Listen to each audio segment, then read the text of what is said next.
الله الرحمن الرحيم.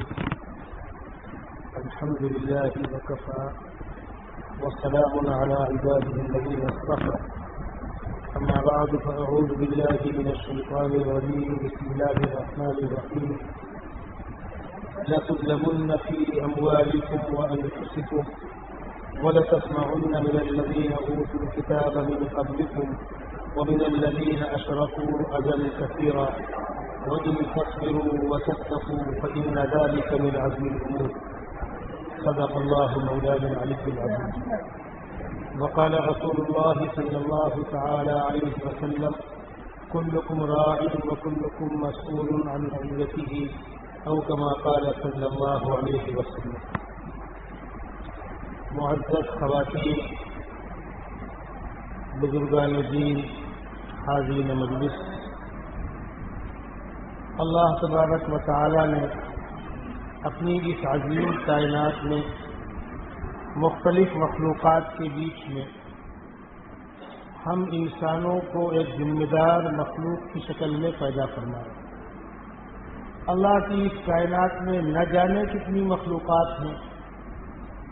کچھ مخلوق فضا میں تیر رہی ہے، کچھ پہاڑوں پر بسیرا کر رہی ہے، پیڑوں پر بسیرا کر رہی ہے، کچھ دلوں کے اندر رہ رہی ہیں، کچھ ہم کو نظر آتی ہیں، کچھ نظر نہیں آتی ہے.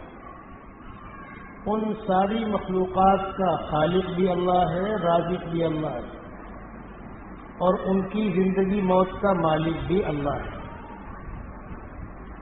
اس کی اس کائنات میں کتنی مخلوقات آ رہی ہیں، جا رہی ہیں، لیکن وہ ساری مخلوقات اپنے تقاضے پورے کر کے مر کر مٹی میں مل جائیں گی.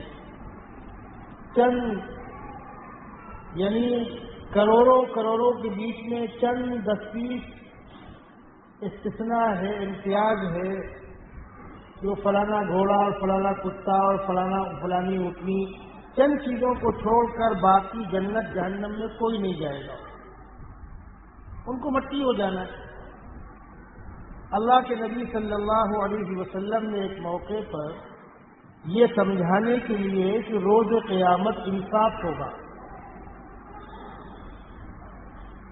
اور انسان اچھے برے اعمال کا جواب دہ ہوگا، کسی نے کسی پر کوئی زیادتی کی ہوگی، اس کو اس کا بدلہ دینا ہوگا. یہ سمجھانے کے لیے آپ نے ارشاد فرمایا، حتیٰ کہ اگر ایک سینگ والی بکری نے دوسری سینگ والی بکری کو ظلمن مارا ہوگا. ایسا ہوتا ہے، آپ جانور کو کوئی چیز کھانے کو ڈالیں،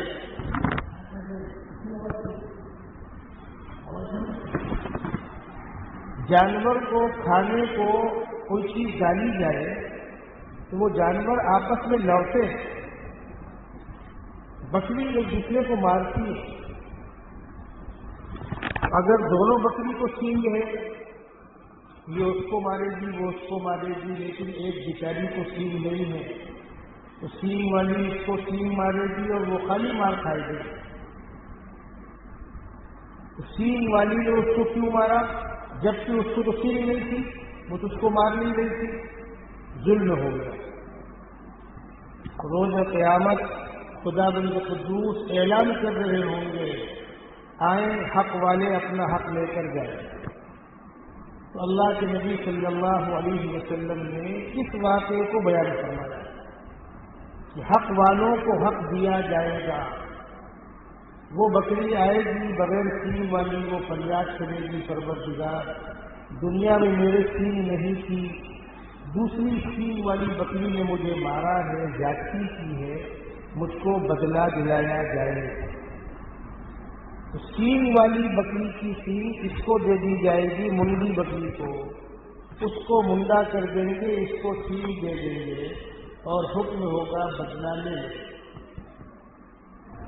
اتنی ہی مرتبہ تو بھی مار لے.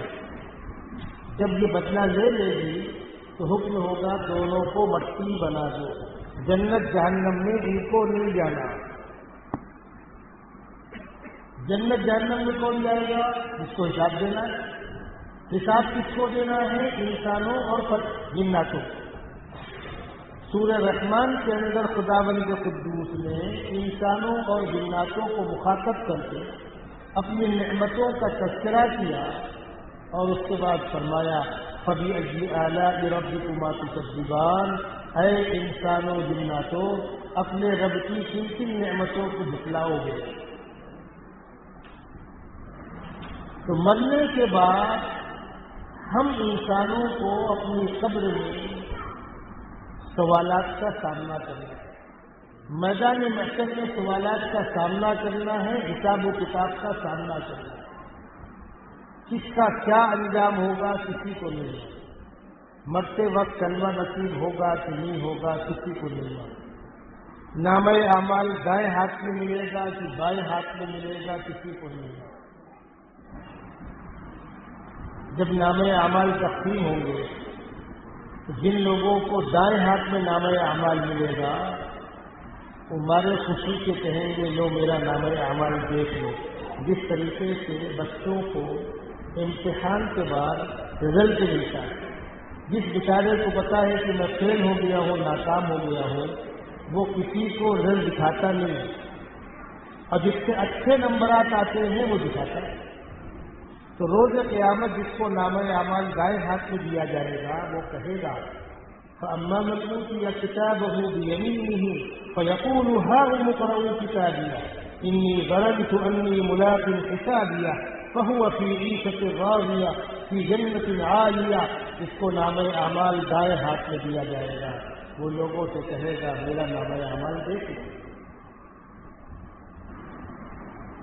عزت ہوگی، باغات ہوں گے، جنت کے محلات ہوں گے، اور جس کو نامہ اعمال بائیں ہاتھ میں ملے گا وَأَمَّا مَنْ أُوتِيَ كِتَابَهُ بِشِمَالِهِ فَيَقُولُ يَا لَيْتَنِي لَمْ أُوتَ كِتَابِيَهْ وَلَمْ أَدْرِ مَا حِسَابِيَهْ يَا لَيْتَهَا كَانَتِ الْقَاضِيَةَ مَا أَغْنَىٰ عَنِّي مَالِيَهْ هَلَكَ عَنِّي سُلْطَانِيَهْ۔ جس کو نامہ اعمال بائیں ہاتھ میں دیا جائے گا وہ کہے گا ہائے برباد ہو گیا، کاش کہ میں رہا ہی نہ ہوتا، یہ دن دیکھنا نصیب نہ ہوتا۔ اور جب بندوں کو اعمال کی بنیاد پر برا انجام دکھایا جائے گا تو وہ بندے کہیں گے پروردگار کہیں پر کھاڑی پاٹی جا رہی ہو، کہیں پر گڑھا پاٹا جا رہا ہو، ہم کو وہاں ڈال کر اوپر سے بلڈوزر چلا دیا جائے، زمین کو لیبل کر دیا جائے۔ یومئذ یود الذین کفروا وعصوا الرسول لو تسوی بهم الارض۔ لیکن وہ وقت ان تمناؤں کا نہیں ہوگا، آرزوؤں کا نہیں ہوگا۔ ہم کو کچھ کرنے کا موقع کب تک ہے؟ جب تک ہم کو ہماری موت نظر نہیں آ جائے۔ مجھے اور آپ کو جب موت نظر آ جائے گی اس کے بعد نہ کسی عمل کی فرصت ہے، حتیٰ کہ اس کے بعد پڑھا ہوا کلمہ معتبر نہیں ہوگا۔ یہ اللہ کا اصول ہے۔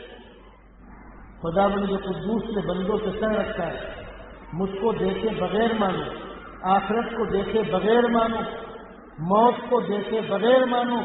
موت کو دیکھ لینے کے بعد تو فرعون جیسا سرکش بھی توبہ کرنے لگا تھا، اس لیے کہ ان چیزوں کو دیکھ لینے کے بعد اب تو کوئی شبہ ہی نہیں رہا کہ دنیا گئی اور یہ مصیبت سامنے۔ اس وقت کے آنے سے پہلے یعنی جب تک تمہارا اختیار برقرار ہے، چاہو تو نیکی کرو چاہو بدی کرو، چاہو مانو چاہے نہ مانو، جب تک یہ اختیار برقرار ہے اسی وقت تک کلمہ اور توبہ معتبر۔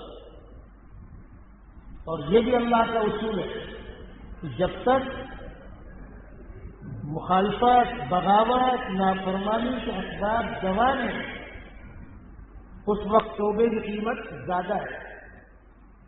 جب وہ اسباب کمزور ہو گئے، بڑھاپا آ گیا، ایمان معتبر ہے لیکن اللہ کے نزدیک وہ قیمت نہیں ہے۔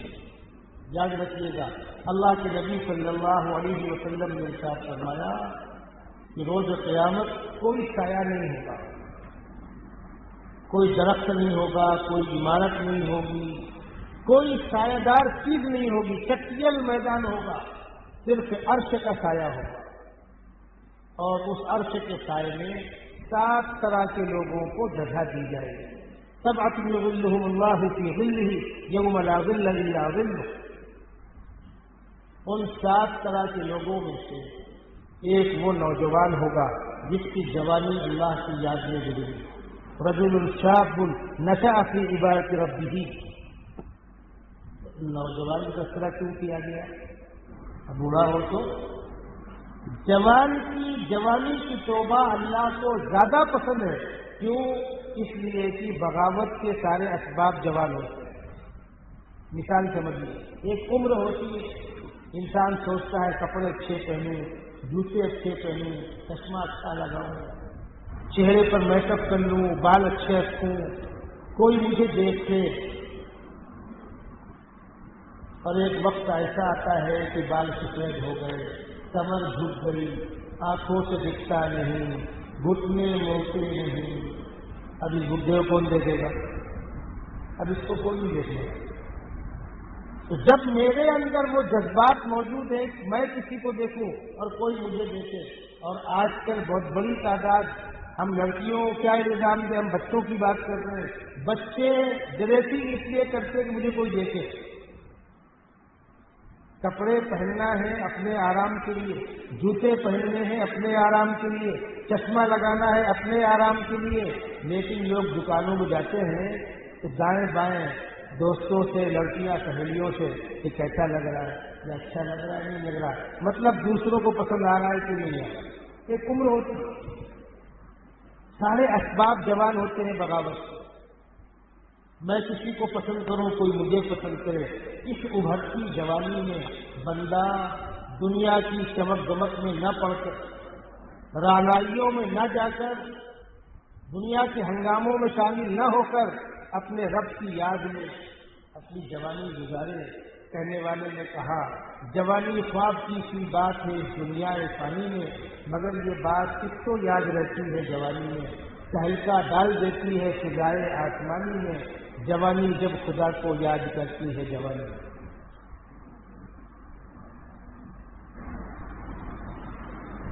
تو میں جو بات عرض کر رہا تھا، اللہ کے یہاں اطاعت اور عبادت، ایمان وہ قبول ہے جو موت دکھنے سے پہلے پہلے کی جائے.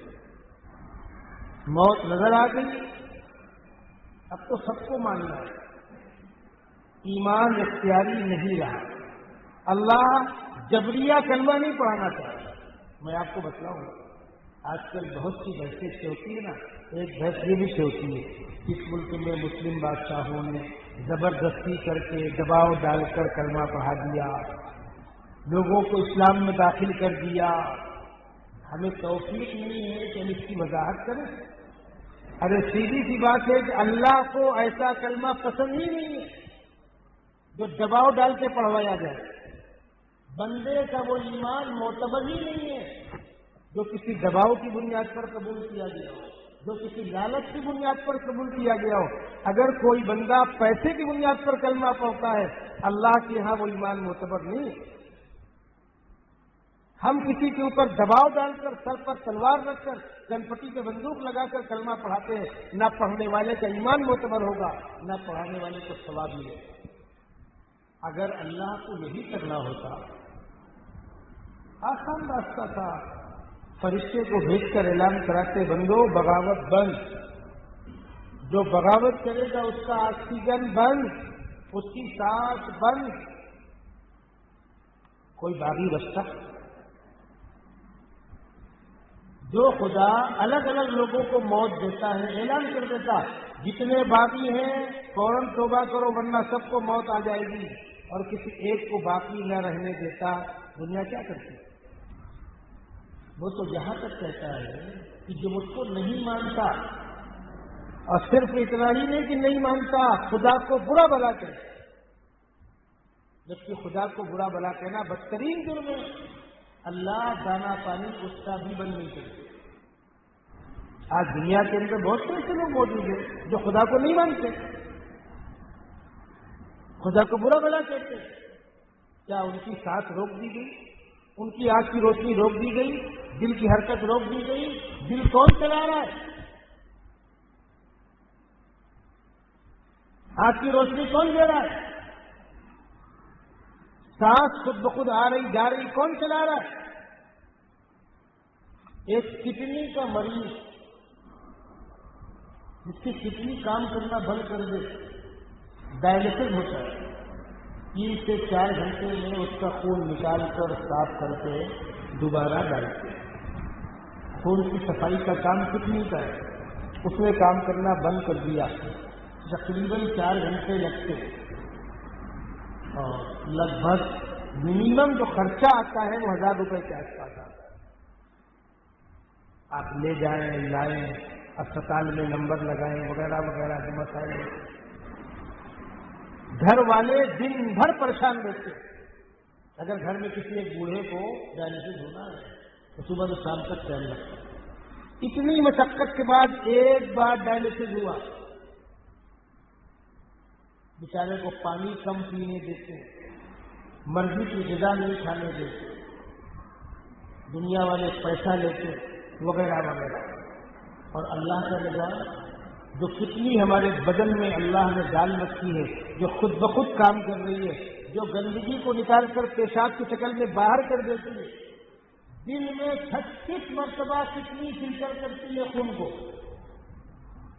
آپ ڈاکٹر کے پاس جاتے ہیں 4-5 گھنٹے میں ایک بار فلٹر ہوتا ہے، پیسہ بھی لگتا ہے، مریض تکلیف سے گزرتا ہے۔ کسی کی تکلیف کم ہوتی ہو سکتا ہے، لیکن عام طور پر اس کا بدن ٹوٹنے لگتا ہے، وہ کسی کام کا نہیں بچتا۔ ایک پرزے کی بات کر رہا ہوں کتنی کی، ابھی 1.5 سال پہلے جب کورونا میں دوسری لہر میں آکسیجن کم ہونے کی بیماری ہوئی لوگوں کو، کیسی مارا ماری کرتی ہے، کیسا ہاہاکار مچا تھا آکسیجن کا۔ سعودیہ عربیہ میں ایک بندے کو ایڈمٹ کیا گیا، 2 دن وہ ایڈمٹ رہا، آکسیجن دیا گیا، علاج کیا گیا، بل دیا گیا اس کو 26,000 ریال۔ وہ بل دیکھ کے رونے لگا۔ لوگ سمجھے غریب کے پاس پیسہ کم ہے اس لیے رو رہا ہے۔ اس کے دوستوں نے کہا کہ رو مت، ہم بھر دیتے۔ اس نے کہا میں پیسے کی نہیں رو رہا ہوں، 26,000 نہیں 26 لاکھ بھر سکتا ہوں۔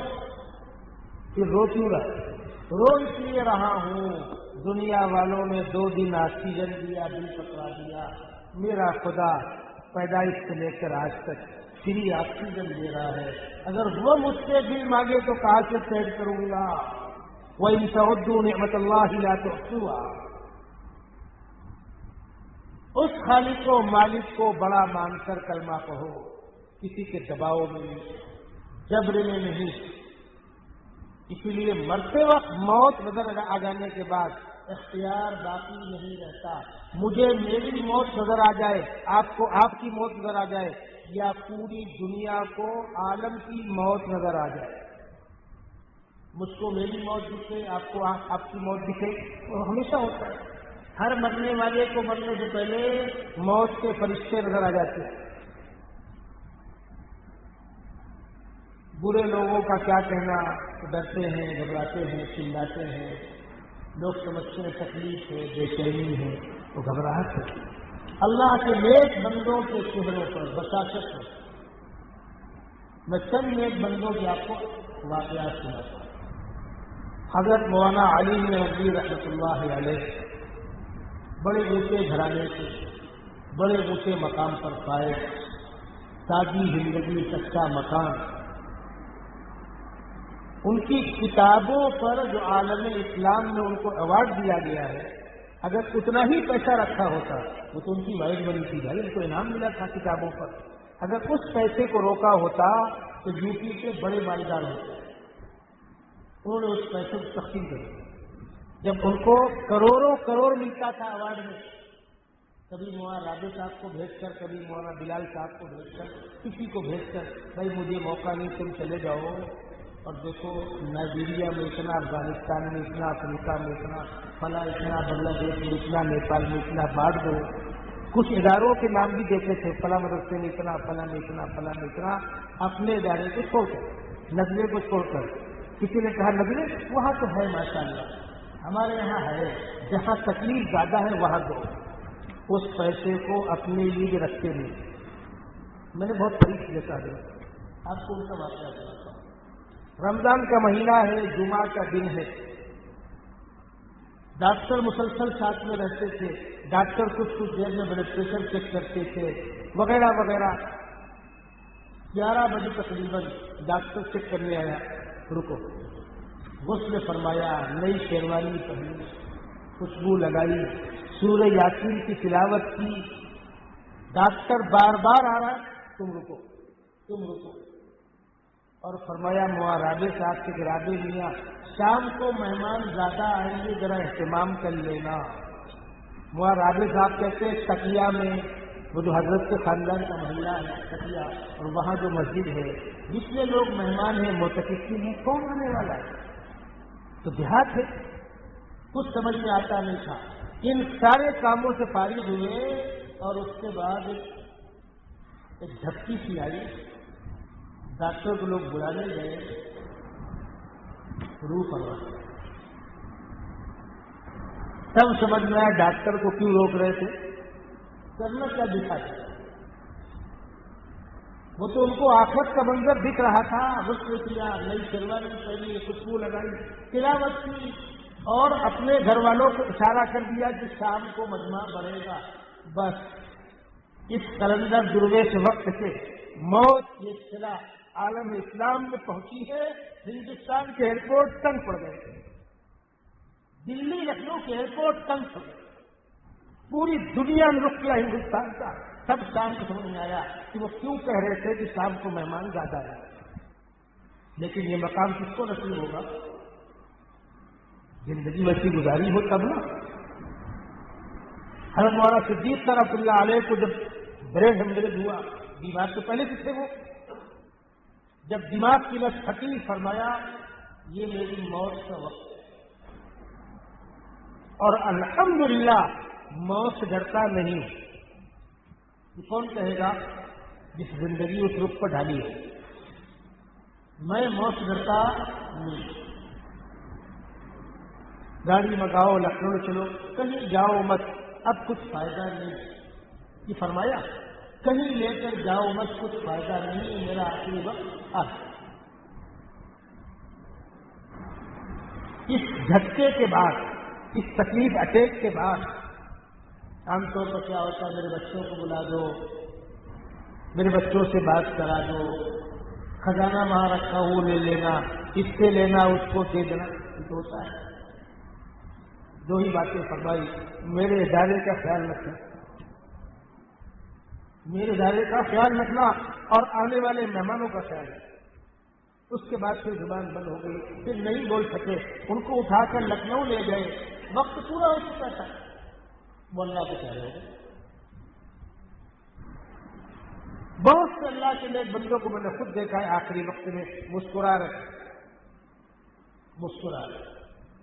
ایک شخص کا تو یہاں تک ہوا، اپنے گھر والوں کو بلایا اور فرمایا میرا آخری وقت ہے، میں کلمہ پڑھ رہا ہوں، تم لوگ سن لو، اور دنیا 4 دن کی، میں بھی جا رہا ہوں، تم سب کو جانا ہے، آخرت کی فکر کرو، اور کلمہ پڑھا، آنکھیں بند کی، اللہ کو پیارے ہو۔ آخری وقت میں نیک بندوں کو اچھے احوال اور برے بندوں کو برے احوال دکھا دیے جاتے ہیں، لیکن جب یہ احوال دکھ جائے تب نیا ایمان معتبر نہیں ہے، نیا کلمہ معتبر نہیں۔ فرعون دریا میں اترنے سے پہلے ڈیگے مار رہا تھا، دریا سے میں نے کہا ہے راستے کھول دے، ایسا کر دے، ویسا کر دے، اور جب خداوند قدوس دریا کو حکم دیا، جو پانی جم کر پہاڑ کی طرح ہو گیا تھا، فکان کل فرق کالطود العظیم، خداوند قدوس نے کہا پانی ڈھیلا ہو جا، تو وہ پہاڑ ڈھیلے ہو گئے۔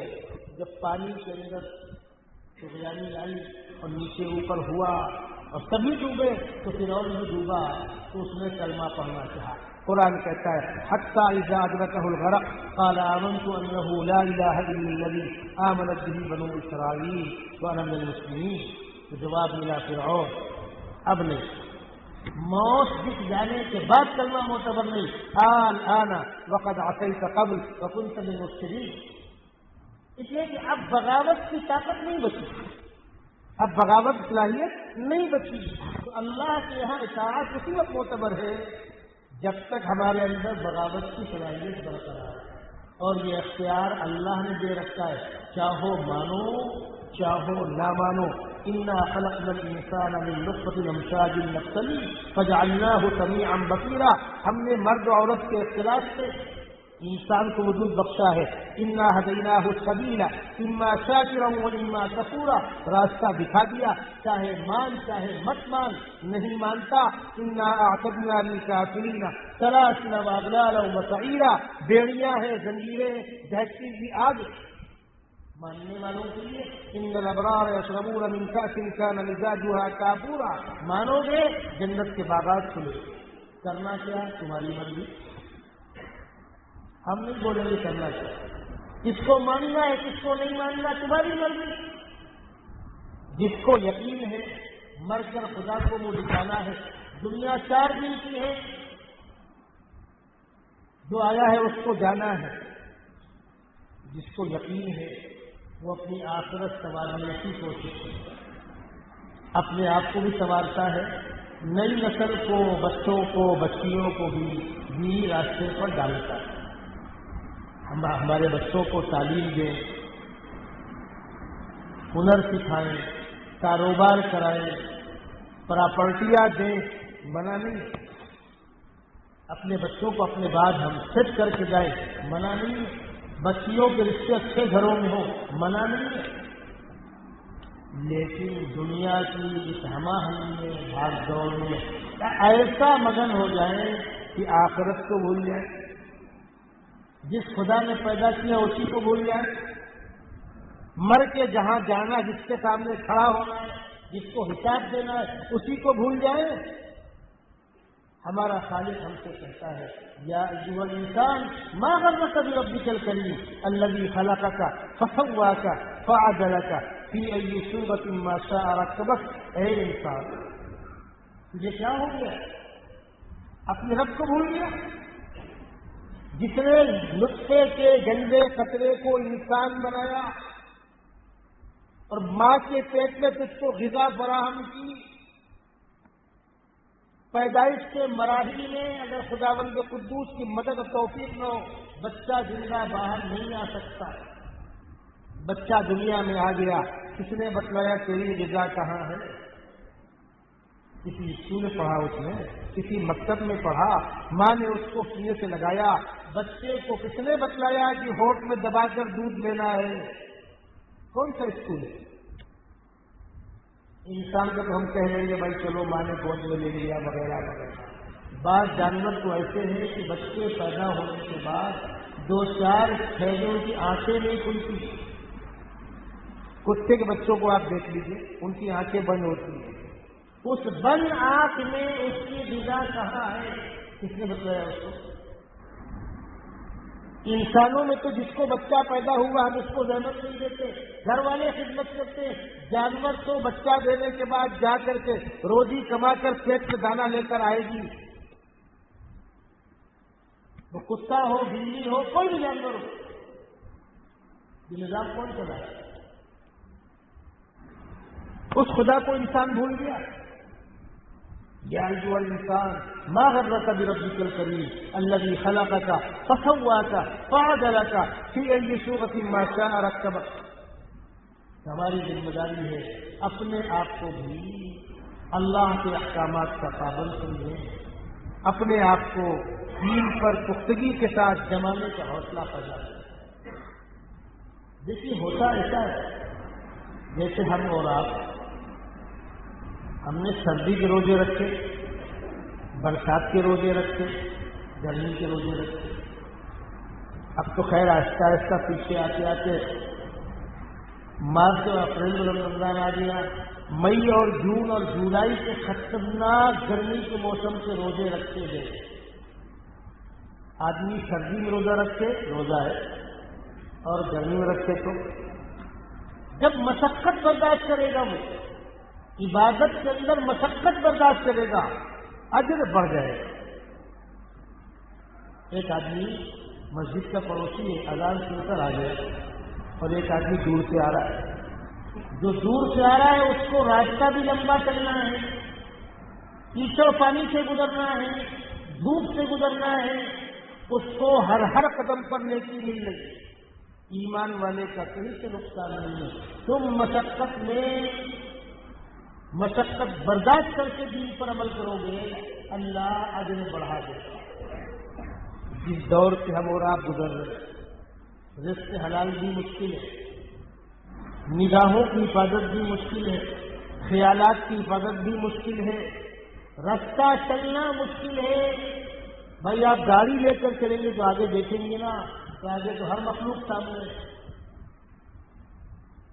آپ ایئرپورٹ جائیں گے، کس مخلوق سے آپ کا سابقہ پڑے گا؟ آپ فلائٹ میں چڑھیں گے تو کس مخلوق سے آپ کا سابقہ پڑے گا؟ ان تمام مراحل میں آپ نے اپنے آپ کو بچایا۔ ذہن میں تصور ہے، مجھ کو میرا خدا دے۔ جب یہ خیال ہوگا تو انسان اسی بازار میں، اسی جھمیلے میں، اسی ہو ہنگامے میں انشاءاللہ نہ ایمان ڈگمگائے گا، نہ نگاہیں ڈگمگائے گا۔ آج بڑا مسئلہ ہے نئی نسل کی تربیت کیسے کی جائے۔ تو نئی نسل کی تربیت بنیادی چیز یہ ہے کہ بچپن میں ماں کی گود پہلا مکتب ہے، پہلا مدرسہ ہے۔ جب ماں کی سوچ دینداری کی ہوگی، جب ماں کی فکر دینی ہوگی تو بچے کے اندر دین منتقل ہوگا۔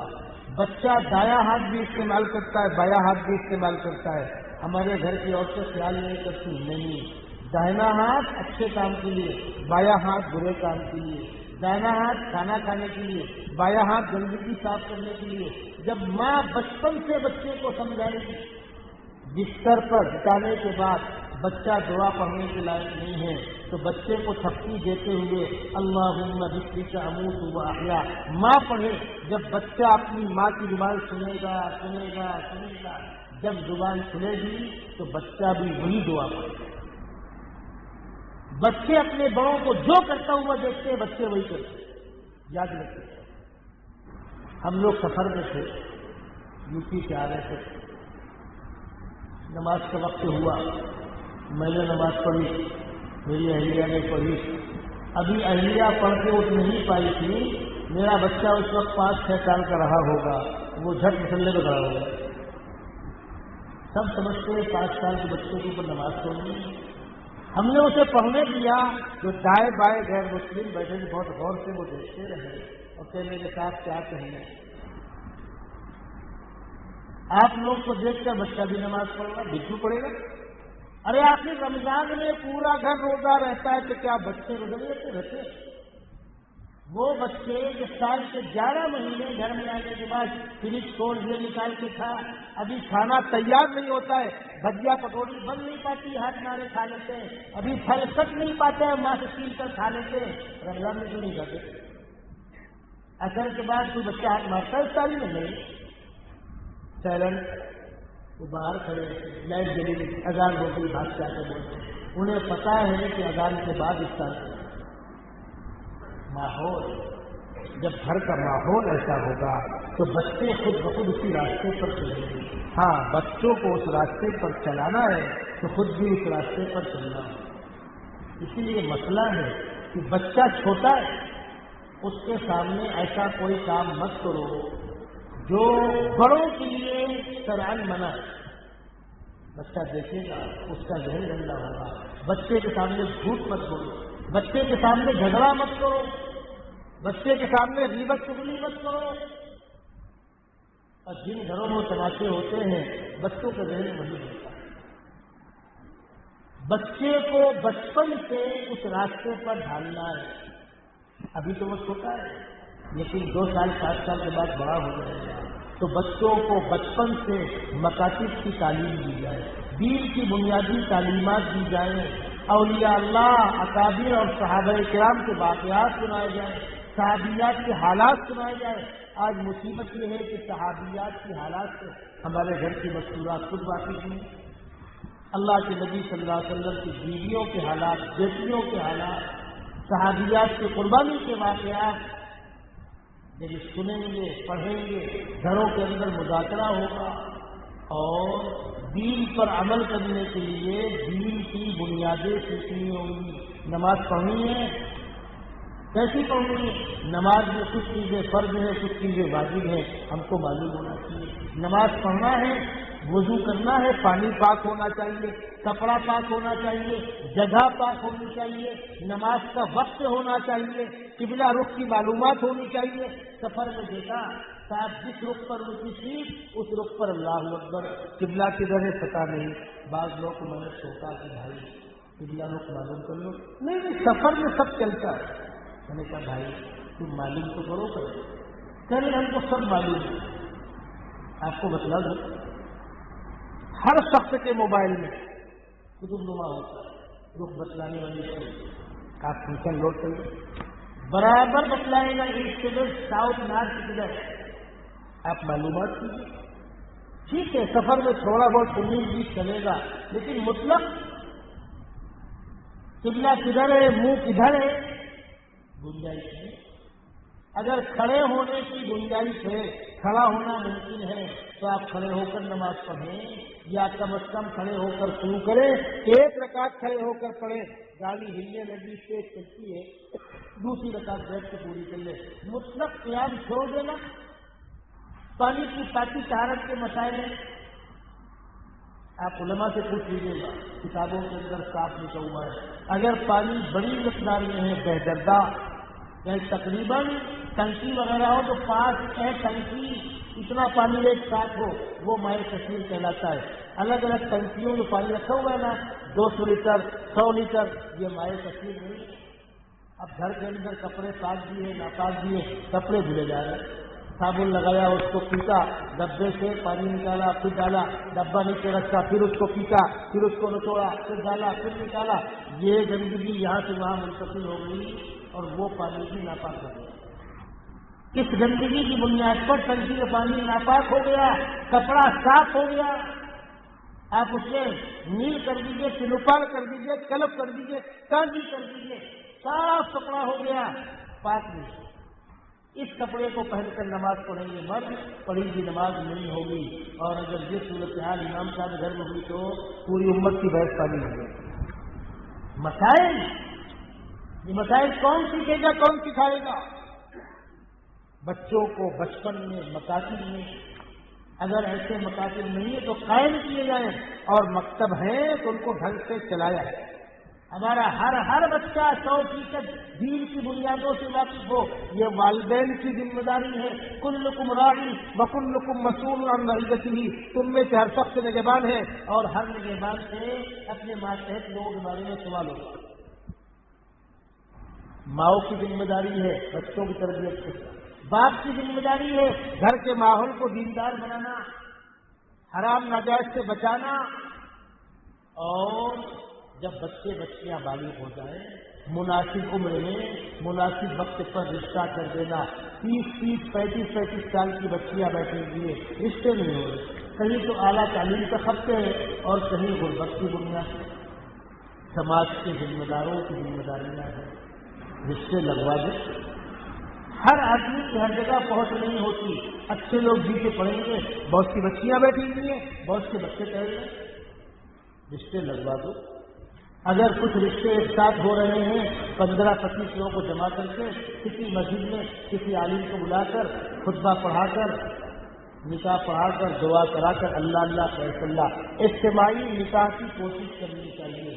جھمیلے ختم کیجیے، بچوں اور بچیوں کے وقت پر رشتے کیے جائیں.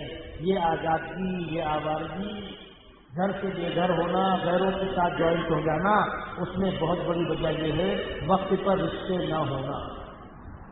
اور بتلا دوں، ہمارے نوجوانوں کو خپتے ہیں، رنگ ایسا ہو، ناک ایسی ہو، کان ایسی ہو، آنکھ ایسی ہو، کچھ حاصل نہیں ہے.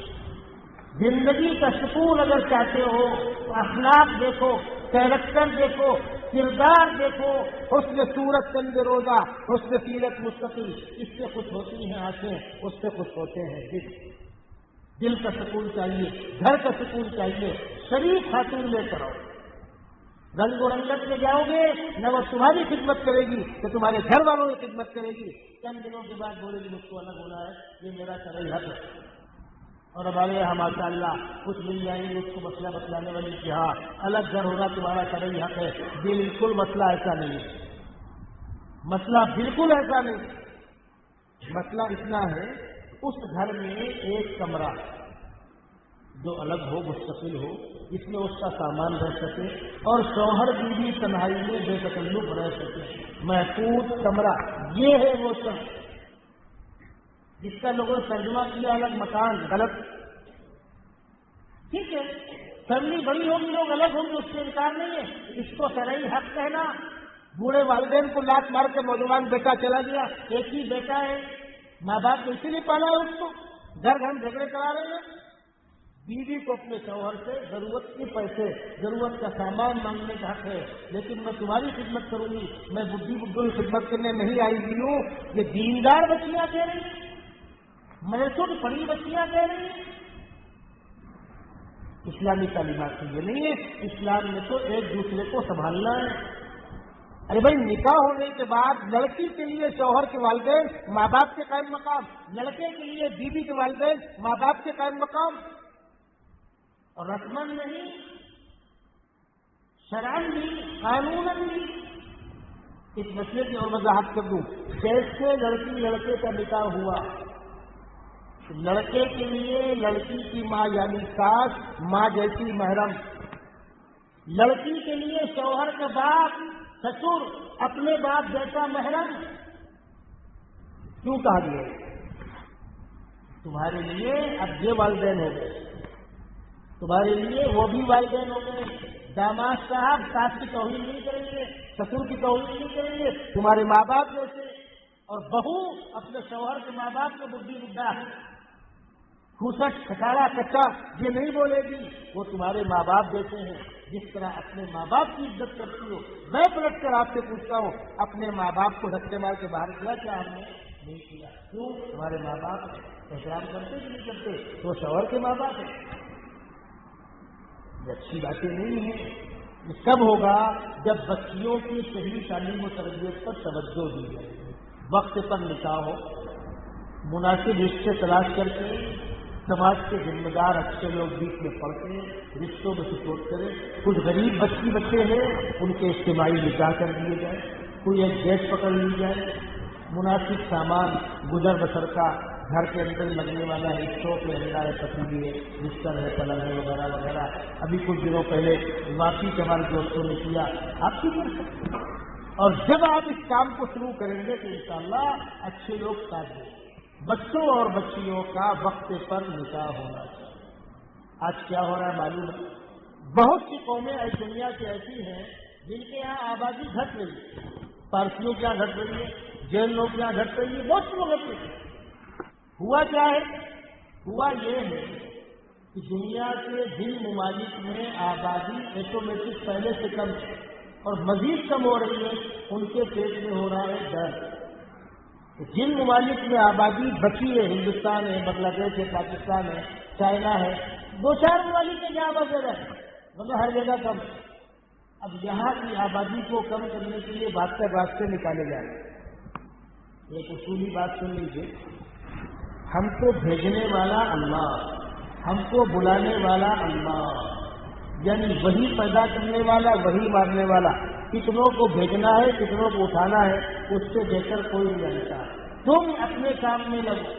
کتنی فیملیاں ایسی ہیں غربت میں گزارا ہو رہا تھا, بچے ہو گئے, بچے جیسے بڑے ہوئے فیملی کو چالو گئے. کوئی کسی کا پیٹ نہیں مارتا. فیملی ہے, ہر بچہ اپنے مقدر کی روزی لے کر آتا ہے. ہم اپنا کام کرنے کے ذمہ دار ہیں. اب ہو کیا رہا ہے صاحب, شادی ابھی نہیں ہوگی, کیا ہوا, ذرا سیٹ ہو جائے. ابھی تو پڑھ کے آئے ہیں, ذرا سا انجینئر صاحب ہے, ڈاکٹر صاحب ہے, ٹیچر صاحب ہے, تھوڑا سیٹ ہو جائے, ہو گئے. اپنا مکان ہو جائے, 10 سال اس میں لگنے والا ہے, اس لیے کہ مکان بھی 1 کروڑ کا آنے والا, مکان بڑا ہو, ایسا ہو ویسا ہو, کرتے کراتے 35 سال 38 سال آپ کی عمر ہوگی. اب شادی ہوئی, حضرت دعا کیجیے بچہ نہیں ہو رہا ہے. ارے بچے ہونے کی عمر تو نکل گئی ہے. اب بمشکل تمام دوا علاج کر کے بچہ ہو گیا, 40 کراس ہو گئے. اب بچہ ہونے کا سوال نہیں پیدا ہوتا. سر پٹک کے رو رہے. بچے ہونے کی عمر تو 20 سال سے 40 سال کے بیچ کی تھی. وہ تو کیریئر بنانے میں، ترقی کرنے میں، سیٹ ہونے میں، دکان اپنی ہونے میں، مکان اپنا ہونے میں اس میں گزار دیا ہے. ارے اللہ کے بندے 50,000 کما رہے ہو، 10,000 کے مکان میں، کرائے کے مکان میں کام کرتا نہیں چلے گا. اپنا مکان ہوتا رہے گا، اپنا مکان ہوگا تب رشتہ ڈھونڈیں گے. اب ہو کیا رہا ہے؟ جو بچیوں کے رشتہ ملنے کی عمر ہوتی ہے وہ 18 سے لے کر 25-26 سال کی عمر ہوتی ہے. قدرتی طور پر سفید ہے، میلان ہے. اب آہستہ آہستہ 28-30 سال ہو گئی. اب عمر زیادہ ہونے کی بنیاد پر رشتہ نہیں ملا. ایک خاتون نے مضمون لکھا تھا، اپنے حالات لکھے تھے. جب میں شادی کی عمر کو تھی 18-20 سال کی عمر، رشتے آئے، اس کو ناپاس کیا، اس کو ناپاس کیا، انکم کتنی ہے، سرکاری جاب ہے کہ نہیں ہے، قد ایسا ہونا، کلر ایسا ہونا. اس میں میری عمر 30 سال کی ہو گئی. اب رشتے آنا بند ہو گئے. اب میں سوچتی تھی کہ انہیں میں سے کسی سے آ جائے تو میں ہاں بولوں گی، ان میں سے کوئی رشتہ آتا ہے. پھر میں نے یہاں تک طے کیا امیر و غریب کوئی بھی ہو، شوہر تو ہونا چاہیے. اب میری عمر 40 سال کی ہو گئی. اب اگر میں مزدور کاریگر سے بھی چاہتی ہوں وہ کرنے کو تیار نہیں ہے. اور جب میرے سامنے جوان بچیاں سہاگن بن کے نکلتی ہیں تو وہ کہہ رہی ہے کہ میرا دل چاہتا ہے کہ میں چلا چلا کے روؤں اور کہوں لوگوں میرا بھی تو خیال کرو. جو عمر ہے شادی کی اس وقت پر صحیح وقت پر شادی نہ کرنا یہ بھی ایک بہت بڑا ظلم ہے. تعلیم، کاروبار لگا ہوا، ساری دنیا حاصل کرنی. آج ہندوستان میں موجودہ حالات میں جو بے روزگاری کا اوسط ہے، کیا فریب کے لوگ بے روزگار نہیں ہیں؟ آدمی کوشش کرتا رہے، اس سے انکار نہیں، لیکن چیزیں وقت پر ہونی چاہیے. جب شادی وقت پر نہیں ہوگی، بعض جگہ بعض گھروں میں غربت بنیاد ہے اور بعض گھروں میں آزادی اور آبادی بنیاد ہے. میں آپ کو غربت کے واقعات سناؤں. نیو بامبے میں علی شمسی صاحب رہتے ہیں. ہم لوگ رمضان میں ان کے پاس ملنے گئے. میرا جانا ہوا نظر میرا بیان تھا، جامع مسجد میں قریب میں رہتے ہیں. میں گیا، سلام دعا کیا، حال چال پوچھا. انہوں نے کہا کہ ہماری ایک تنظیم ہے، ہم لوگ آپس میں کچھ کرتے ہیں، غریبوں کو دیتے ہیں. ہم ایک گھر میں پیسہ لے کر گئے، ایک بچی کو ہم نے دیا. اس بچی نے کہا شمسی صاحب باپ بستر پر ہے، ہم 4 بہنیں بالغ ہیں، گھر میں کوئی کمانے والا نہیں ہے. میری بڑی بہن نقاب اوڑھ کر یہاں سے فلاں اسٹیشن تک نقاب میں اور اس کے بعد نقاب بیگ کے اندر، اور وہ آگے جاتی ہے غلط جگہوں پر، غلط دھندوں میں، وہ پیسہ لے کر آتی ہے، ہمارا گھر چلتا ہے. 10 سال کے بعد آپ پہلے آدمی ہیں جو ہمارا گھر چلتی ہے. اس قسم کی غربت کے ماحول میں، ان حالات میں اگر کسی بچی کا قدم بڑھتا تو کیا اللہ کے یہاں خالی وہ مجرم ہوگی، ہم مجرم نہیں ہوں گے؟ حضرت مولانا عبدالحق صاحب رحمۃ اللہ علیہ دارالعلوم دیوبند کے شیخ ثانی ہمارے وہ استاد ہیں، آپ میں سے بہتوں کے استاد ہوں گے. حضرت نے ایک واقعہ آپ کو دیکھا خود سنایا. فرمایا میں اڑیسہ گیا تھا، جمعہ کی نماز کے بعد امام صاحب نے اعلان کیا کہ جنازے کی نماز ہے. ہم لوگ نکل کے آئے جنازے گاہ میں تو 18 جنازے لائن سے رکھے ہوئے. تو حضرت سے پوچھا امام صاحب سے کہ کسی بستی کے سب ہے؟ امام صاحب نے کہا بستی کے نہیں، ایک ہی فیملی کے. ارے کیا ہوا؟ کوئی بلڈنگ بیٹھ گئی، کوئی حادثہ ہو گیا، کیا ہو گیا؟ تو حضرت نماز پڑھ لے، بتلاؤں گا بعد میں. نماز سے فارغ ہوئے، کمرے میں گئے. امام صاحب نے کہا حضرت یہ غریب فیملی کے 18 لوگ ہیں. وہ پتھر توڑنے والی قوم اڑیسہ میں کام ہوتا ہے.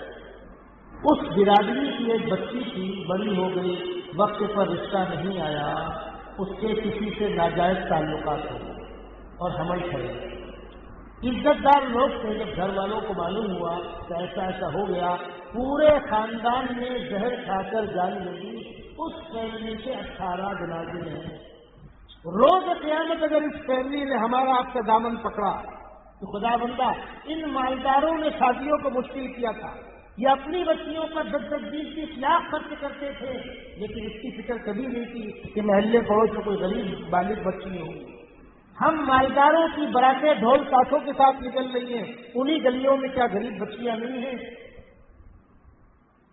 جو دیواروں سے لپٹ کے روتی نہیں ہوں گی کہ ہمارے باپ کے پاس بھی ہوتا تو ہمارے بھی ہاتھ پیلے ہوتے؟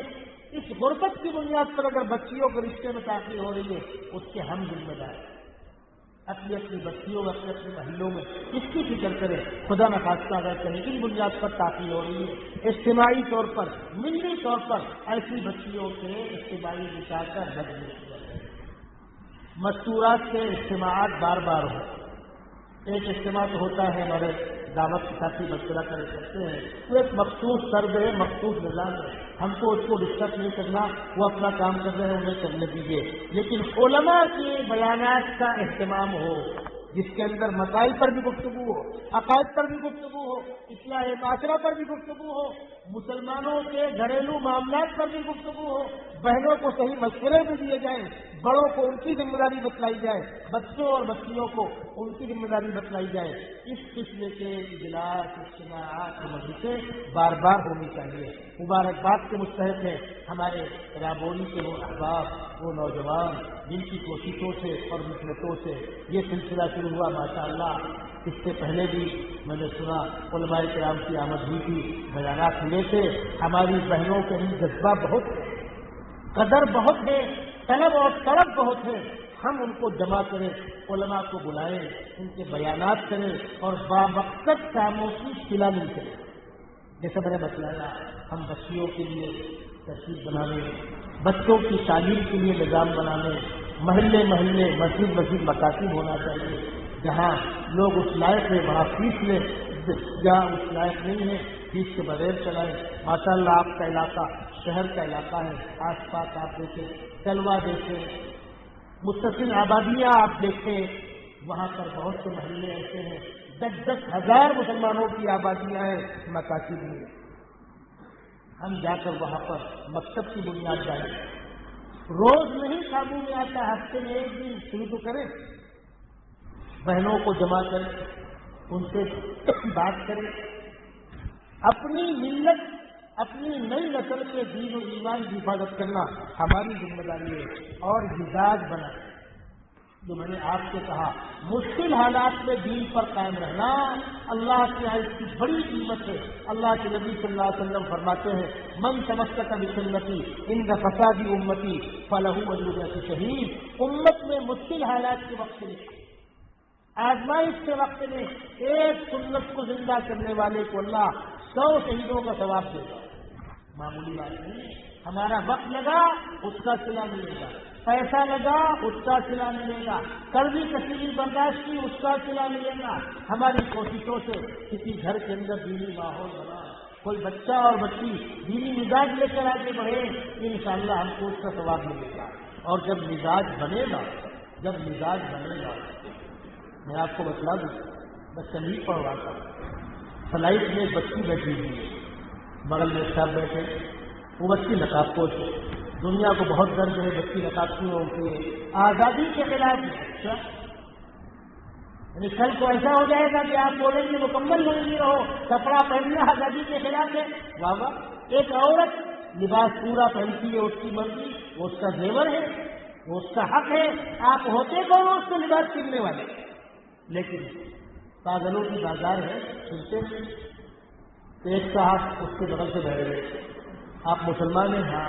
آپ کے حق کیا ہے قرآن میں؟ بچیوں اور بچوں کا حق برابر نہیں ہے، بچوں کا ڈبل، بچیوں کا سنگل، جبکہ ایک ہی ماں باپ کی دونوں اولادیں۔ اس نے کہا بھائی میرے رب کا فرمان ہے۔ ایسا کیسے رب کا فرمان ہے؟ اس نے کہا سن، ایسا کیسے کا جواب سن، ایک گھاس گھوڑا کھاتا ہے، بکری کھاتی ہے، بھینس کھاتی ہے، بھینس کھاتی ہے وہ گوبر دیتی ہے، گھوڑا کھاتا ہے وہ لیف دیتا ہے، بکری کھاتی ہے مینی دیتی ہے، گھاس سے ایک ہی ہے، الگ الگ کیوں ہوا؟ مطلب اس نے کہا مجھ کو نہیں معلوم، کہا تجھ کو جانوروں کا علم نہیں، جانوروں کی غلط کرنے نہیں ہے، اور خدا کی خدائی پہ اعتراض کرتا ہے چل نکل جائے، یہ کیسا اپنے کام میں لگ گئی ہے؟ ایسا ایمان ہونا چاہیے۔ جب ہم بچیوں کی صحیح تربیت کریں گے وہ منہ توڑ جواب دیں گے۔ دوسرا واقعہ سن لیجیے، سالانہ امتحان فروری مارچ میں ہوتا ہے، گرم موسم ہوتا ہے۔ یو پی میں ایک بچی امتحان دینے آئی نقاب کو، تو ٹیچر تھی، انہوں نے کہا بیٹا اتنی گرمی ہے، کپڑا پہننا مشکل ہوتا ہے، تم اتنا موٹا موٹا نقاب اور اسکارف اور دوپٹہ لپیٹ کے آتی ہو، تمہیں گرمی لگتی، تم برداشت کیسے کرتی ہو؟ جب ایمان پختہ ہوتا ہے جواب کے لیے، اس بیٹی نے کہا مس ابھی سورج 25 کروڑ میل کے فاصلے پر ہے اور گرمی برداشت نہیں ہے، میدان محشر میں سورج سر کے اوپر ہوگا، یہاں کی بے پردگی کے نتیجے میں وہاں سورج سر کے اوپر ہوگا، پسینے کا سیلاب بہ رہا ہوگا، میڈم ایک گرمی برداشت کرنی ہے، یا تو وہاں کی یا یہاں کی، آسان یہ ہے کہ وہ تو میڈم ساتھ رکھے۔ اللہ کے نبی فرماتے رب کاسیات فی الدنیا عاریات یوم القیامہ، دنیا کے اندر ننگا لباس پہننے والی روز قیامت ننگے پن کے عذاب کے اندر مبتلا کی جائے۔ کوئی کسی کو ڈانٹ ڈپٹ پر، کوئی کسی کو مار باندھ کر پابند نہیں کر سکتا، لیکن ایمان پختہ ہوگا، مر جائیں گے ایمان کا سودا نہ کریں گے، کٹ جائیں گے پر دین کو رسوا نہ کریں گے۔ جب گھر میں ہماری بچیوں کا یہ مزاج بنے گا تو کسی کی مجال نہیں ہے کہ نگاہ اٹھا کر دے۔ یہ سب بنے گا جب بچپن سے مکتب کی زندگی سے، کچی عمر سے، 5 سال 7 سال 8 سال کی عمر سے وہ مزاج بنایا جائے گا تو انشاءاللہ ویسا سماج بنے گا، ویسا ماحول بنے گا۔ میں مبارکباد دوں گا اپنے دوستوں کو، ہمارے جو مسلمان تھانہ شہر کے ذمہ داران کو، آپ نے سلسلہ شروع کیا، یہ سلسلہ جاری رہنا چاہیے، اور آس پاس کی بستیوں کا بھی خیال کیجیے، وہاں اس قسم کے بیانات کا اہتمام بھی کیجیے، اور ضرورت پڑنے پر اجتماعی نکاحات کا بھی اہتمام کیجیے، غریب لوگوں کے گھر بسانے کی فکر بھی کیجیے، کسی گھر میں پریشانی ہے، تنگی ہے، کچھ بیوہ ہیں، معذور ہیں، مجبور ہیں، ان کے گھر میں بھی چولہا جلے، وہ بھی عزت کے ساتھ کمائے کھائیں۔ کبھی ان کو کسی مدد کی ضرورت ہے، بجائے اس کے کہ ان کو ہر مہینہ کچھ دیا جائے، کوئی ان کو ہنر سکھا دیا جائے، سلائی ہے، کڑھائی ہے، بنائی ہے، کوئی بھی ایسا کام گھر میں عزت کے ساتھ وہ کام کر سکے، ضرورت پڑنے پر 15-25 ہزار روپے کی ایک بار مدد کر دی جائے، وہ عزت کے ساتھ کام کرے، مشین دلا دی جائے، وہ سامان دلا دیا جائے۔ ہماری غریب بستیوں میں ہماری مستورات کو، ہماری بہنوں کو، ہماری بچیوں کو ہنر سکھایا جائے۔ پہلے ہنر سکھانے کے کوچنگ کلاسز چالو کی، کم فیس سے، یا ان غریبوں کے لیے معاف کر دیجیے فیس، ان کو ہنر سکھایا جائے، وہ گھر بیٹھے ایسے کام کر سکے کہ باہر نکلنے کی نوبت نہ آئے۔ ہماری بچیاں کمپنیوں میں کیوں جائیں، آبادی کے اندر ان کو کام ملے۔ ہماری بچیاں عزت کے ساتھ گھر میں کڑھائی بنائی سلائی بہت سے کام ہیں، اس قسم کے کاموں کی ترغیب دی جائے، ایسے کلاس چالو کی جائیں، ایسے سینٹر چالو کیے جائیں۔ اور آخری بات جہاں سے میں نے اپنی بات شروع کی تھی، ہم کو مرنا ہے، مجھے ہی مرنا ہے، آپ کو ہی مرنا ہے، ایک دن خدا کے سامنے کھڑا ہونا ہے، اپنے اچھے برے کا حساب دینا ہے۔ اگر دنیا کے اندر کچھ دیر کے لیے اپنے آپ کو ہم نے تسلی کر لی، ہم اچھے، ہمارا کاروبار اچھا، ہمارا مکان اچھا، ہماری گاڑی اچھی، ہم کو کسی کی ضرورت نہیں ہے، تو موت تو بہرحال آنے والی ہے۔ قبر کے اندر سوالات کا سامنا بہرحال کرنا ہے، خدا کے سامنے منہ دکھانے بہرحال کھڑا ہونا ہے۔ اس وقت سے آنے سے پہلے اس وقت کی تیاری کی کوشش کرے۔ اللہ تبارک و تعالی ہم سب کو عمل کرنے کی توفیق عطا فرمائے۔ جن دوستوں نے اس مجلس کا اہتمام کیا ان کو بہتر سے بہتر صلہ عطا فرمائے، اور اس سلسلے کو آئندہ بھی جاری رکھنے کی آپ لوگ کوشش کریں۔